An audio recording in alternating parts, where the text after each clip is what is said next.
Hello student, my name is Rucht. I am a fashion designer, the director and founder of the Fashion Institute of South Florida. Today I'm going to teach you how to draft the back bodice, one of the 5 pattern making foundations. I'm going to be using a step-by-step instruction listed on my second book that I recently published, Pattern Making Made Simple. So using those steps, I'm going to show you how easy it is to draft the back bodice. Let's see. So how to draft the back bodice pattern. So here we have the measurements for the size 4 that we're using as example in this case. And before I start drafting the patterns, I'm going to divide some of those measurements in half because we're just going to be drafting half of the back patterns. So for example, the width across shoulders, which is 15 inches and 3/8, we need to divide it on 2, which is 7 inches and 11/16. So I'm going to write here 7 inches and 11/16. The back neck measurements also, we're going to divide it on 2. 5 inches and 3/4 is 2 inches and 7/8.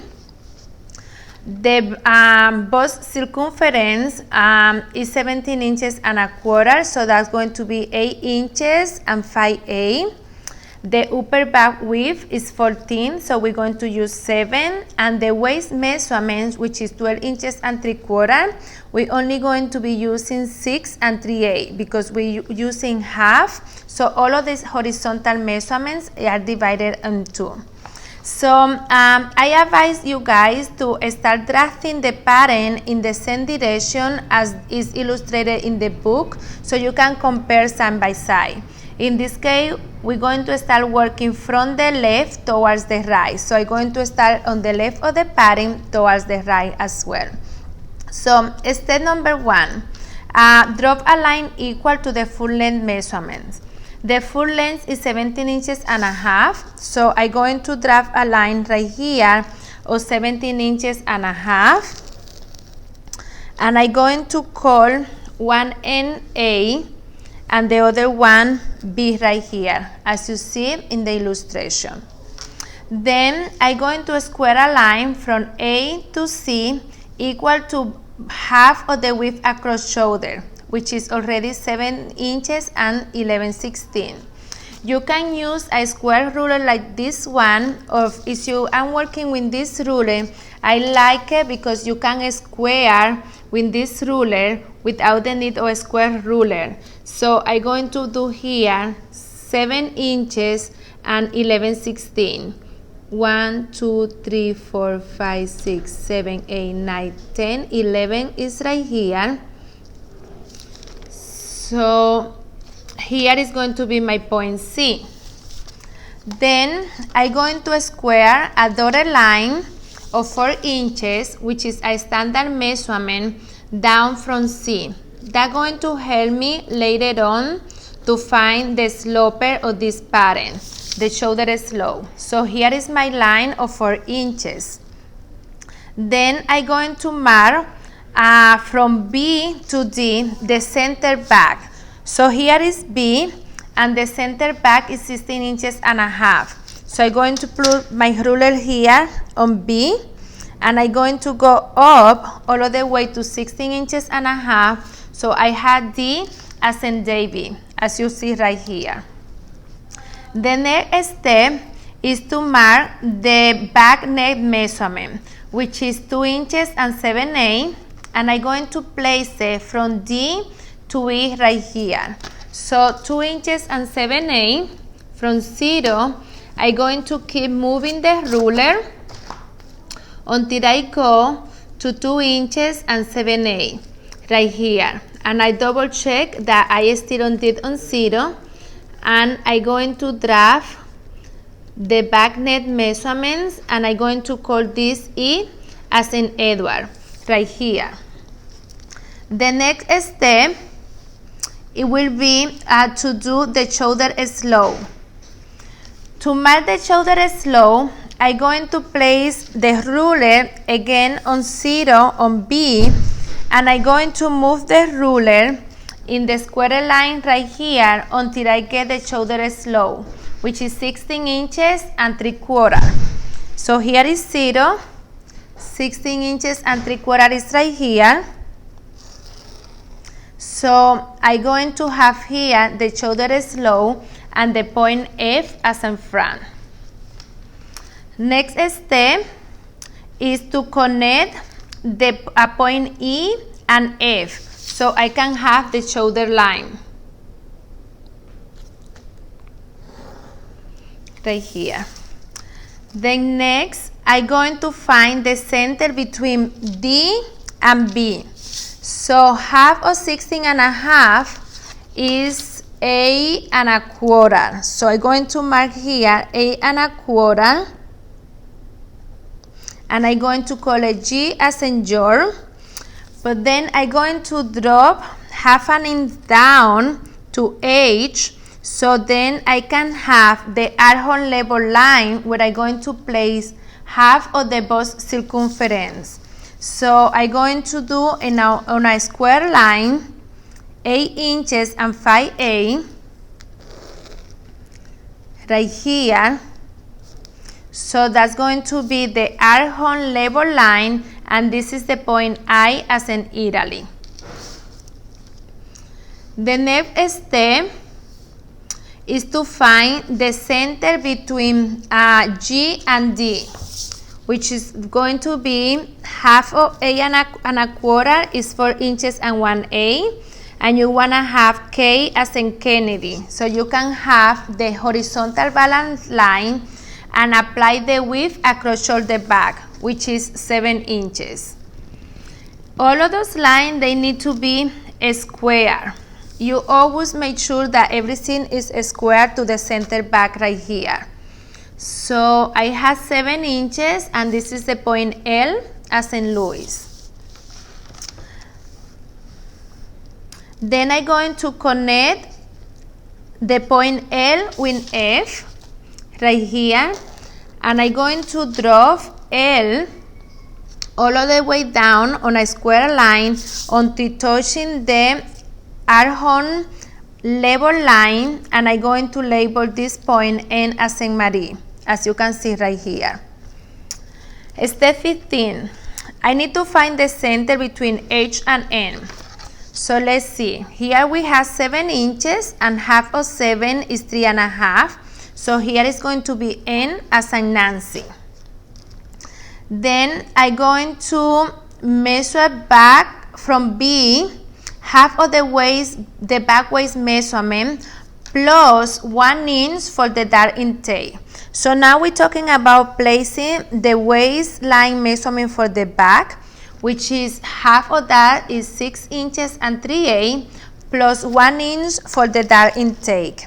So I'm going to square a line right here, 6 inches and 3/8 plus another inch for the dart intake. So as you can see right here, this is my true waist measurement, but then I added an extra inch so I can add a dart in a few minutes. And that's going to be J as in Jacob.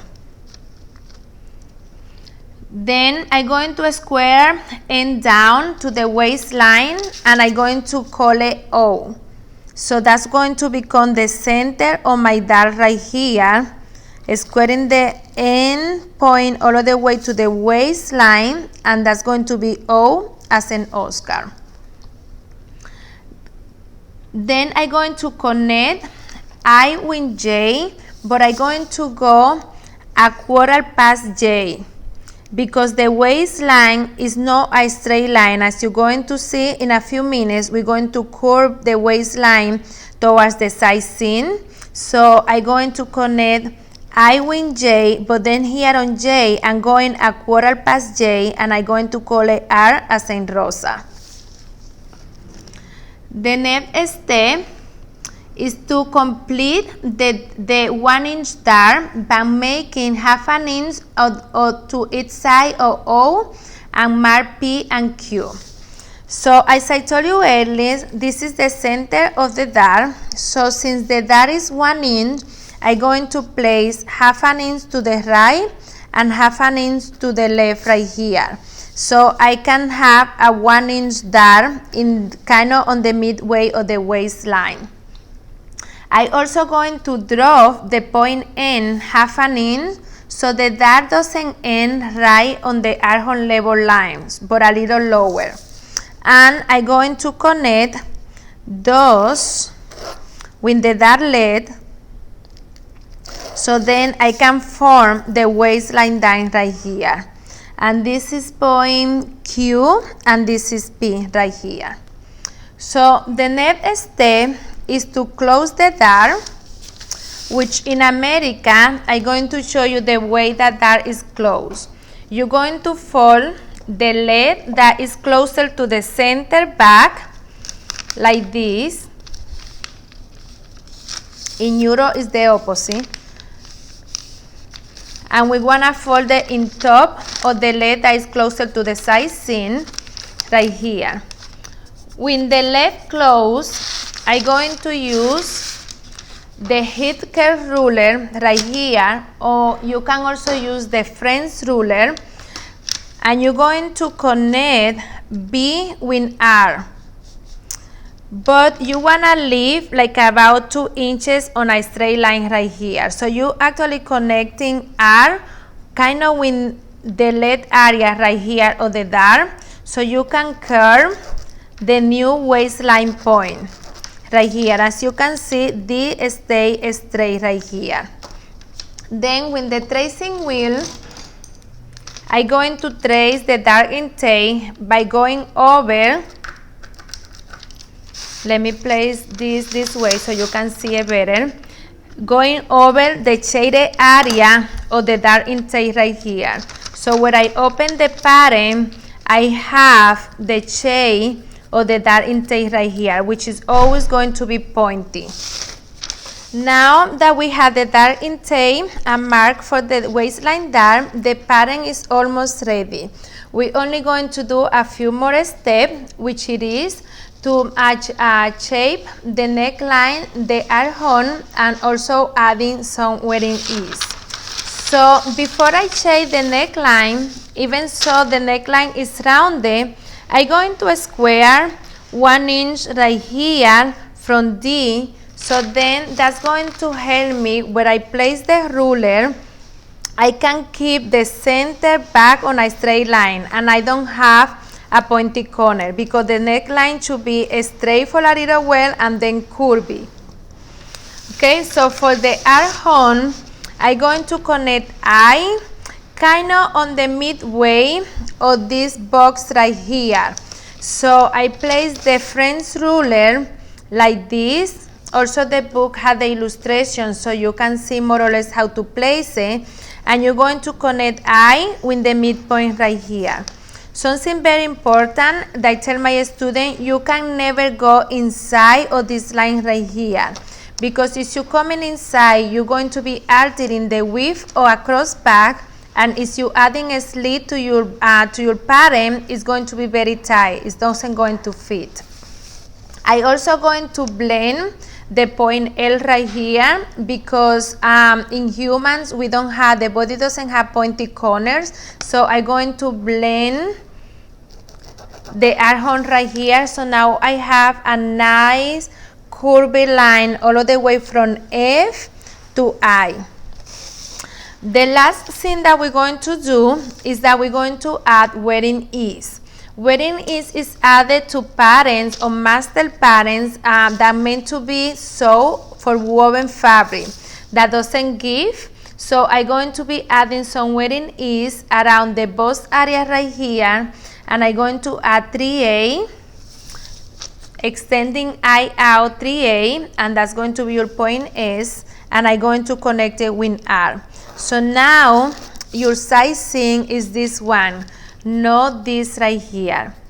Please don't get confused between wearing ease and seam allowance. Seam allowance will be after the wearing ease, and wearing ease is something that you'll be adding to the pattern for movement, so the person can move in the pattern. Okay, so this is for now how to draft the back bodice. Later on, I'm going to show you how to add a dart on the shoulder line once you draft the front bodice. Well, that was easy.